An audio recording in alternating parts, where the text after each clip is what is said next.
Hello and welcome everyone. आज हम discuss करेंगे एक अनदर इम्पॉर्टेंट टॉपिक के बारे में, जो कि है शेड्यूलिंग ऑफ इरिगेशन और डिफरेंट फील्ड क्रॉप्स में इरिगेशन को किस तरीके से शेड्यूल किया जाता है। बेसिक्स अगर सिंपल भाषा में समझें तो शेड्यूलिंग ऑफ इरिगेशन का मतलब है अब किसी भी क्रॉप को हर टाइम तो पानी नहीं दिया जाएगा। एक पर्टिकुलर टाइम ऑफ पीरियड होता है जहाँ पर क्रॉप्स जो हैं उनको पानी दिया जाता है, जहाँ पर क्रॉप्स को सबसे ज़्यादा पानी की नीड होती है। तो वो जो पर्टिकुलर टाइम है जिस पे क्रॉप्स को पानी दिया जाना चाहिए, उसको किस तरीके से शेड्यूल किया जाएगा कि पानी कब कब देना है किसी भी फसल में, तो इसे ही हम बोलते हैं शेड्यूलिंग ऑफ इरिगेशन। और इसे डिफरेंट अप्रोचेस के साथ में किया जाता है। सबसे पहले हम देखते हैं शेड्यूलिंग ऑफ इरिगेशन। तो शेड्यूलिंग ऑफ इरिगेशन जो है ये डिटरमाइन करता है कि कब पानी देना चाहिए फसल में और कितना पानी देना चाहिए, ताकि जो क्रॉप है उसकी स्पेसिफिक वाटर नीड्स को कंप्लीट किया जा सके।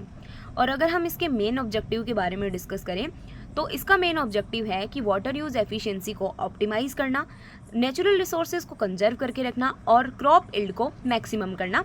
ये बेसिकली शेड्यूलिंग ऑफ इरिगेशन का मेन पर्पस होता है। अब हम किन किन मेथड से इरिगेशन की शेड्यूलिंग कर सकते हैं कि हमें कब कब इरिगेशन देना है, इसके लिए डिफरेंट अप्रोचेज हैं। जैसे कि फर्स्ट है calendar based scheduling. Calendar based scheduling में बेसिक सा कैलेंडर में डेट्स देखकर एक फिक्स टाइम इंटरवल फिक्स कर दिया जाता है कि हमें 15 दिन बाद, 20 दिन बाद या 1 महीने बाद ऐसे फिक्स टाइम बना लिया जाता है, फिक्स इंटरवल्स बना लिए जाते हैं और उसके हिसाब से इरिगेशन दिया जाता है।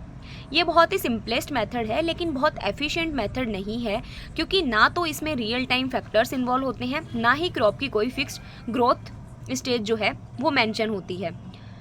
नेक्स्ट जो अप्रोच आती है वो आती है सोइल मॉइस्चर बेस्ड शेड्यूलिंग। तो जैसा नेम इंडिकेट कर रहा है कि हम इस मेथड में देखेंगे सोइल मॉइस्चर को, यानी कि सोइल मॉइस्चर को डिटरमाइन करके कि सोइल में कितना % मॉइस्चर है, उसके हिसाब से फिर हम डिसाइड करेंगे कि कौन सी स्टेज पर और कब जो क्रॉप्स हैं उनको पानी देना है।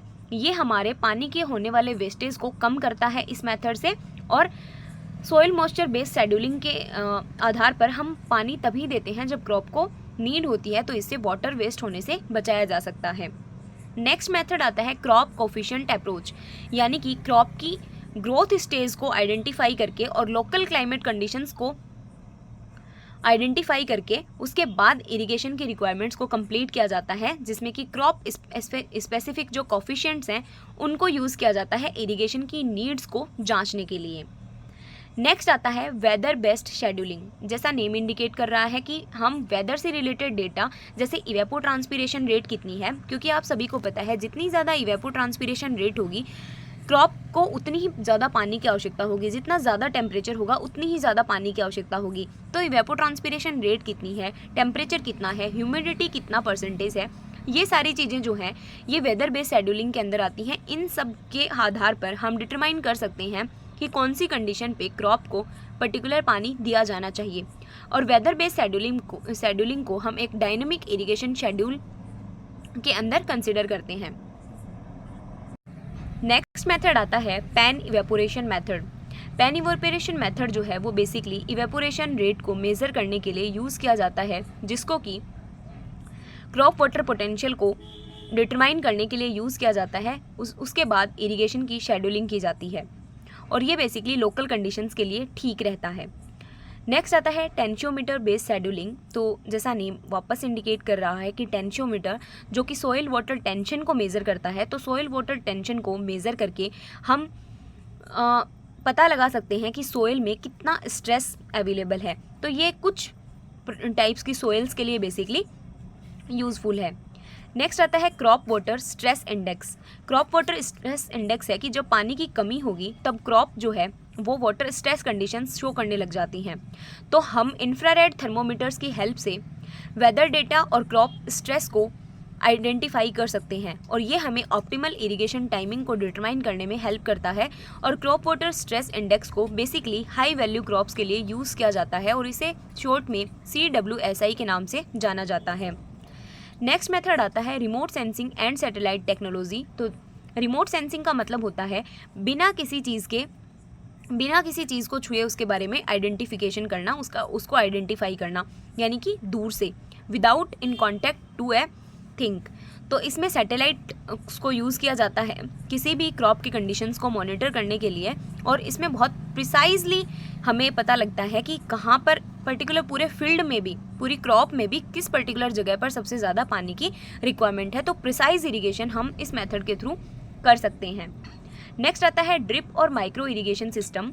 अब ड्रिप सिस्टम में ऑटोमेटिकली पानी बहुत कम कंसंट्रेशन में प्लांट्स की रूट्स तक पहुंचता है, जिससे कि सबसे ज़्यादा वाटर को कंजर्व किया जा सकता है। ये हाईली एफिशिएंट मेथड है वाटर को कंजर्व करने का, और इसमें क्रॉप की नीड और सॉइल की कंडीशंस के बेसिस पे हम फिक्स कर सकते हैं कि पर्टिकुलर घंटे में कितनी रेट होनी चाहिए इरिगेशन की।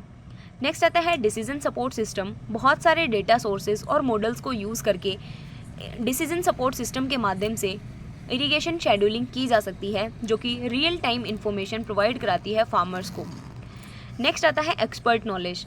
फार्मर एक्सपीरियंस और लोकल नॉलेज जो है वो भी बहुत क्रूशियल रोल प्ले करता है इरिगेशन शेड्यूलिंग में। कभी कभी तो ये सारे मेथड्स भी फार्मर के एक्सपीरियंस के आगे फीके पड़ जाते हैं, और फार्मर का एक्सपीरियंस जो है वो फार्मर अपने आप ही बता देता है कि कौन सी क्रॉप को पर्टिकुलर किस स्टेज पर पानी की रिक्वायरमेंट है, उसको कितने पर्टिकुलर डेज के बाद में पानी देना चाहिए क्रॉप्स को। तो सबसे ज़्यादा एफिशिएंट हम एजुकेशन या फिर बुक्स के पॉइंट ऑफ व्यू से नहीं बोल सकते कि एक्सपर्ट नॉलेज बहुत एफिशिएंट मेथड है, पर अगर हम नॉर्मल कॉमन लाइफ में देखें तो फार्मर का एक्सपीरियंस सबसे बेस्ट मेथड है। इस पर्टिकुलर टॉपिक में आपके जो क्वेश्चंस बनने के चांसेस होते हैं वो सबसे पहले तो होंगे शेड्यूलिंग ऑफ इरिगेशन से आपसे 1 नंबर की डेफिनेशन पूछी जा सकती है, या 2 नंबर की एक्सप्लेनेटरी क्वेश्चन इससे पूछा जा सकता है कि शेड्यूलिंग ऑफ इरिगेशन एक्चुअल में क्या है। तो आप इसको डिफाइन कर सकते हैं कि ये ऐसा मेथड है जिसमें कि डिटरमाइन करते हैं कि क्रॉप्स को कितना पानी चाहिए और किस स्टेज पे पानी चाहिए, यही शेड्यूलिंग ऑफ इरिगेशन है। और फिर आपसे बड़े क्वेश्चन में तो नहीं पूछा जाएगा, पर 2 नंबर या फिर 4 नंबर के क्वेश्चन में पूछा जा सकता है कि कौन कौन से डिफरेंट अप्रोचेज हैं जिनसे कि इरिगेशन शेड्यूलिंग की जाती है फील्ड क्रॉप्स के लिए। तो आप ये सारे जो मेथड्स हैं, सारी जो अप्रोचेस हैं, कैलेंडर बेस्ड शेड्यूलिंग हो गई, सोइल मॉइस्चर बेस्ड शेड्यूलिंग हो गई, tensiometer, pan evaporation, weather based scheduling, crop coefficient approach, remote sensing, farmers की नॉलेज, इन सारे मेथड्स को आप उसमें इन्वॉल्व कर सकते हैं और ब्रीफली इनको डिस्क्राइब कर सकते हैं।